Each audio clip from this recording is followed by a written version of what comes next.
সোমবার যুব ভারতীতে চেন্নাইন এফসির বিরুদ্ধে ২-০ গোলে জিতল মোহনবাগান সুপার জায়ান্ট। গোটা ম্যাচে মোহনবাগান দাপিয়ে খেলেছে ঠিকই, তবে সেই ছন্দ মোহনবাগানের খেলায় এখনো খুঁজে পাচ্ছেন না বিশেষজ্ঞরা। খেলায় দুটি গোল করেছেন ম্যাকলারেন ও দিমিত্রি পেত্রাতস। এবার অনুশীলনে নিজেকে দারুণভাবে ফিরে পেয়েছেন দিমি, তবে ম্যাচে তার খেলার এখনো তেমন খুশি হতে পারছেন না বিশেষজ্ঞরা। আরেকটা ব্যাপার, এবার যেহেতু ছোট লিগ, সিঙ্গেল লেগ, তাই গোল পার্থক্য বড় হয়ে দেখা দিতে পারে। সে কারণেই মোহনবাগান চেন্নাইয়ের মতো দলের বিরুদ্ধে গোল সংখ্যা বাড়াতে না পারায় হতাশও রয়েছে মোহনবাগানের প্রাক্তন ফুটবলার দেবাশিস মুখার্জির গলায়। ম্যাচের পর কি বলছে মোহনবাগান শিবির, কি বিশ্লেষণ করছেন প্রাক্তন মোহনবাগান গোলরক্ষক দেবাশিস মুখার্জি? আজকে ম্যান অফ দ্য ম্যাচ কি হয়েছে? আজকে ম্যান অফ দ্য ম্যাচ হচ্ছে রেফারি। জঘন্য রেফারি, লাস্টে হ্যান্ডবল দেখতে পারে না। লাইন্সম্যান ওখানে একটা ফাউল করলো, যে ফাউলটা রেফারি ইয়েলো কার্ড দেখালো লাইন্সম্যানের সামনে, কিন্তু লাইন্সম্যান না, মানে হাস্যস্কর কোন জায়গায়। এই যে লাস্ট ফেললো, আমাদের ফাউলটা করলো, ওদের একটা ইয়েলো কার্ড নেই, আমাদের 4টে ইয়েলো কার্ড, হতেই পেছন থেকে দৌড়ে নিয়ে ইয়েলো কার্ড দেখিয়ে দিচ্ছে। না না, ওদের চিড়িবিড়ি দিয়ে কিছু হয় না। আচ্ছা দাদা, এবার আসছি ম্যাচের প্রসঙ্গ। প্রথম ম্যাচের মতো দ্বিতীয় ম্যাচেও জয়, এবং আজকের খেলা যদি তুমি বলো, মোহনবাগান প্রথম থেকে ডমিনেট করেছে, কিন্তু গোল সংখ্যাটা ঠিকভাবে আরো বাড়তে পারতো, বাড়া উচিত ছিল, কিন্তু কোনো কোনো ম্যাচে এরকম হয়, গোল আটকে যায়। সেখানে 2 গোলে জিতেছে। লিগ আমার মনে হয় কচ্ছপের গতিতে এগোনোই ভালো। অনেকে খরগোশের গতিতে এগিয়ে লাফালাফি করছে, কিন্তু কচ্ছপের গতিতে এগোলেই শেষ পর্যন্ত 1 নম্বর স্থান পাওয়া যায়। গত বছরের তিনি আর এবছরের তিনি না, এবছরের তিনি ডেফিনেটলি ভালো খেলছে, অনেক লোড নিচ্ছে এবং গোলটাও করেছে। তবে আমি এটা কোচের বেশি বলবো, কেন কোচ ওকে মোটিভেট করে, আপনি দেখবেন দিমি অনেকটা ওজনও কমিয়েছে গত বছরের থেকে। তো আমি এটাকে কোচকে ক্রেডিট দেবো, যে কোচ ওকে মোটিভেট করে এই জায়গায় আবার দিমিকে ফিরিয়ে আনতে সাহায্য করেছে। টিম ভালো খেলেছে এবং গোল করেছে, গোল পেয়েছি, আর আমাদের ক্রসিং থেকে গোল পেয়েছি এবং ক্লিনশিট রাখতে পেরেছি অ্যাজ এ ডিফেন্ডার, তাতে আমি খুশি। এবং আগেও বলেছিলাম যে আমাদের কাছে এখন প্রতিটা ম্যাচ ফাইনালের মতো, তো আর একটা ম্যাচ আমরা জিততে পেরেছি এবং আমাদের নেক্সট ম্যাচের জন্য ফোকাস থাকবে। আর শুভজিৎদা, ইস্ট বেঙ্গল গোল পার্থক্যের বিচারে লিগ টেবিলে 1 নম্বরে রয়েছে, সেই জায়গায় মোহনবাগান 2 নম্বরে, সমসংখ্যক পয়েন্ট নিয়ে। পরবর্তী ম্যাচে তোমাদের লক্ষ্য কী থাকে? বেশি পরিমাণে এখন এটাই লক্ষ্য আমাদের, যে আমরা ম্যাচগুলো জিতি এবং বেশি চান্সেস ক্রিয়েট করতে পারি এবং বেশি কনভার্টও করতে পারি, গোল করতে পারি। অবভিয়াসলি কোন টিম চাইবে না গোল করার জন্য, বাট স্পেশালি আমরা গোল না কনসিড করে যাতে ম্যাচগুলো জিততে পারি, এটাই আমাদের টার্গেট থাকে।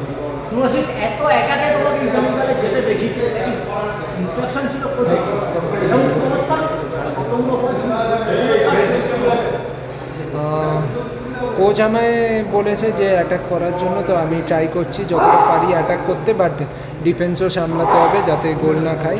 তো আমি নিজের বেস্ট দেওয়ার ট্রাই করছি এবং অবভিয়াসলি পুরো টিম তাতে, যে যার পজিশানে যার কাজ সে সেটা করছে, সেই জন্যই সব কিছু একসাথে সুন্দর দেখতে লাগছে এবং আগে গিয়ে আরও বেটার ফুটবল আমরা ফ্যান্সদেরকে উপহার দিতে পারবো, এটাই আমার দৃঢ় বিশ্বাস। Thank you. দেখো, চেন্নাই টিম প্রথম থেকে ডিফেন্সিভ ওদের অ্যাটিটিউড ছিল, ডিফেন্সে লোক বাড়িয়ে কোন রকমে আটকে দেওয়া। কিন্তু তোমার মোহনবাগানের খেলায় কিন্তু সেই ছন্দটা আমি একদমই খুঁজে পাচ্ছি না, যে একটু মাঝমাঠ ফরওয়ার্ড ম্যাকলারেন গোলটা করে দিল, হাফ টাইমে লস টাইমে গোলটা করলো, ফার্স্ট হাফের লস টাইমে, কিন্তু সেটাও একটা অনিদ্রতমা ভালো থ্রুটা বাড়িয়েছে, ও ভালো রানটা করেছে, গোলটা হয়েছে। সেকেন্ড গোলটাও পড়ে পাওয়া 14 রানে অলমোস্ট, কেন স্টপার হেড বোধহয় প্রীতম কোটাল হেডটা টাচটা হয়ে গেল বলে সেকেন্ড যে স্টপার ছিল সে সুন্দর, মানে ইজি হেড করে বার করে দিতে পারো, সেও পেলো না, ফাঁকায় গোলটা করলো। যাকে আমার কিন্তু মানে খেলার মধ্যে সেই কম্প্যাক্টনেসটা এখনো চোখে পড়ছে না। মাঝমাঠ আমি বুঝতে পারছি না রবসনের কাজটা কি, একবার বাঁ দিক একবার ডান দিক, কোলাসোকে ডান দিক দিয়ে শুরু করে আবার মাঝে বাঁ দিক, পেত্রাতোস তো মাঝ মাঠে ঘুরেই যাচ্ছে, একবার নিচে নামছে ডিফেন্সে আসছে, গোল কে করবে তাহলে? ও যদি ডিফেন্সে এসে বল নিয়ে যায়, এই বরাবর লাস্ট 2 বছর ধরে দেখছি পেটটা তো নিচে আসছে, এসে বল নিয়ে যাচ্ছে। আরে তাহলে ওপরে খেলাটা কোত্থেকে হবে? উপরে তো খেলতে হবে। তো মন মানে খেলা আমার এখনো মন মানে খেলার মধ্যে সেই কম্প্যাক্টনেসটা আসেনি। জিতে যাচ্ছে ঠিক কথা, 2টো ম্যাচ জিতেছে, কিন্তু কার এগেনস্টে জিতেছে, কোন টিমের এগেনস্টে জিতে, কিভাবে জিতেছে, সেগুলো একটু ফ্যাক্টর করে। চেন্নাই টিম আহামরি কিছু নয়। রবসন আমার তো একদমই সব, রবসন লাস্ট ইয়ারে যা ছিল তার চেয়ে বিরাট কিছু চেঞ্জেস কিছু হয়নি। মানে লাস্ট ইয়ার আসার পর এবছরই, মানে 25-এই আসার পর আম, আহ, যে জায়গায় ছিল তার চেয়ে হয়তো একটু নড়াচড়াটা বেশি করছে, কিন্তু এফেক্টিভ নয়। মিগুয়েল যতটা এফেক্টিভ ইস্টবেঙ্গল টিমে, মিগুয়েল যে ফুটবলটা খেলছে মাঝ মাঠে, সেই ফুটবলে ধারে কাছে রবসন নেই। রবসনকে যদি লোবেরো ফিট করতে চায় বাঁদিকে জোর করে, তাহলে টিমের কম্বিনেশনটা ভেঙে যাচ্ছে। এর চেয়ে আমার মনে হয় কোলাসো আর মনবীর দুদিকে খেললে, দুজন খেললে অনেক বেটার হবে, এটা আমার মনে হয়েছে। হয়তো লোবেরো আরো বেটার কিছু চাইছেন। রবসনকে যে কেন মাঝমাঠটাকে উনি ফিট করতে পারছেন না আমি জানি না। সেই পেত্রাতোসকে দিয়ে হবে না, গোল করে দিয়ে যে পেয়ে গেছে একটা, ঠিক আছে, আদারওয়াইজ সেইভাবে কি মনমান কোনো চান্স পেয়েছে সেইভাবে?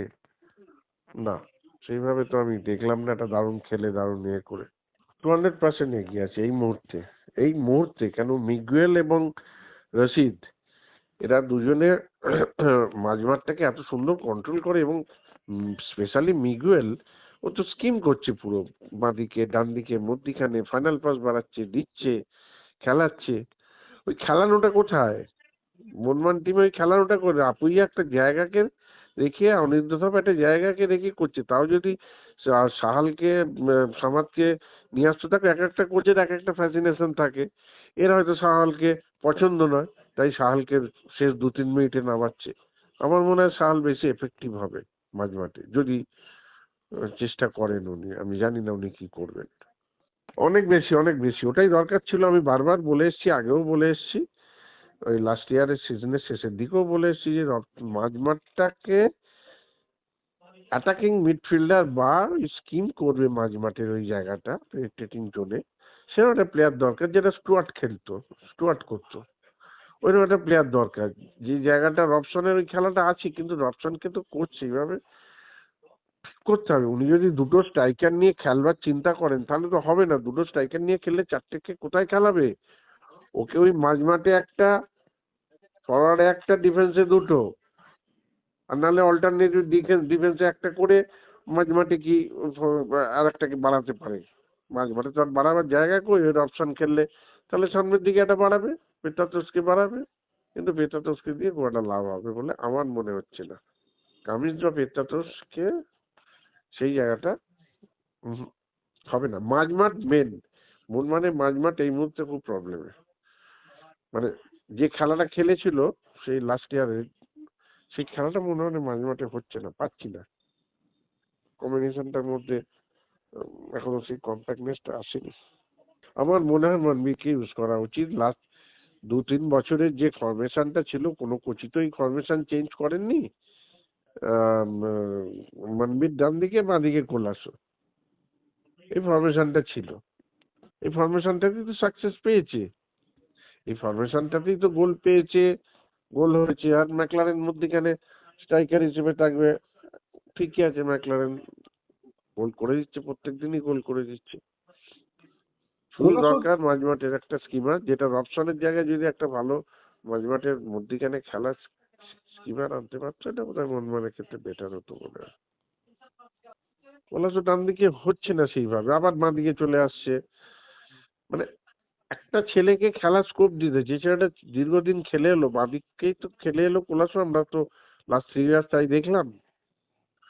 তো সেখানে আবার তুমি ডান দিকে নিয়ে গিয়ে, জানি না আমি, ডান দিকে যখন তোমার রয়েছে মানবীর, কোলাসোকে খেলাতেই হবে বলে নিয়ে যাওয়া হচ্ছে না। টিমকে সেট করতে গেলে প্রথম থেকে এটা করতে হবে। এবার 11টা মাত্র ম্যাচ, 11টা নয়, 12, 13, 14, 13টা ম্যাচ, একটা সিঙ্গেল লেগ খেলা।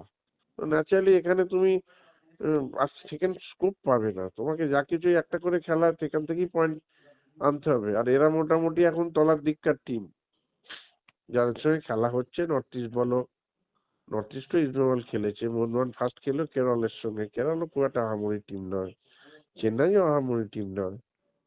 এরা তলার দিকে থাকবে। এই তলার দিকে টিমের সঙ্গে পয়েন্ট গুলো যদি প্রথম থেকে কালেক্ট করে নেওয়া যায় তাতে সুবিধে হয়। এই নয় যে আমি সেকেন্ড লেগে গিয়ে আমি এদেরকে নেবো, সেটা তো স্কোপ নেই না। তাহলে এগুলো কিন্তু পরের দিকে জিতছে যদিও, কোনো সন্দেহ নেই, কিন্তু গোল অ্যাভারেজটা একটা ম্যাটার করবে এবারে। গোল অ্যাভারেজটা দরকার। ঠিক আছে, থ্যাংক ইউ।